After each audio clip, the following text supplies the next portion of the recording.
இன்னைக்கு ஒரு புத்தக அறிமுகம். எனக்கு ரொம்ப ஸ்பெஷலான ஒரு புத்தக அறிமுகம். தஞ்சை விஜய் அவர்கள் எழுதின பஞ்சத்தில் பூமி கல் நெஞ்சத்தில் சாமி அப்படின்ற இந்த புத்தகம். இந்த புத்தகம் ஏன் எனக்கு ரொம்ப ஸ்பெஷல் அப்படின்னா, இந்த புத்தகத்துக்கு நான் வாழ்த்துரை எழுதி கொடுத்திருக்கேன். அந்த வாழ்த்துரை இந்த புத்தகத்தினுடைய அட்டைப்படத்திலேயே வந்திருக்கு அப்படின்றது எனக்கு கூடுதல் மகிழ்ச்சி.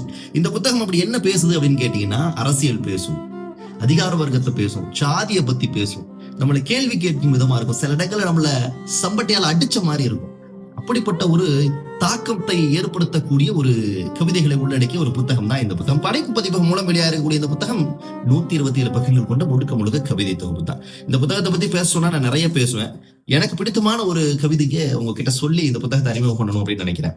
ஆதரவற்றவனின் வயிறு உணவு கேக்குது, ஆதரவற்றவனின் வயிறு உணவு கேக்குது, ஆடம்பர வயிறு உணவை குப்பையாக்குது அப்படின்னு ரொம்ப அற்புதமான இந்த கவிதையை சொல்லி இந்த புத்தகத்தை அறிமுகப்படுத்தணும் அப்படின்னு நான் நினைக்கிறேன். வாய்ப்பு இருக்கிறவங்க வாங்கி படிச்சு பாருங்க. பஞ்சத்தில் பூமி கல் நெஞ்சத்தில் சாமி.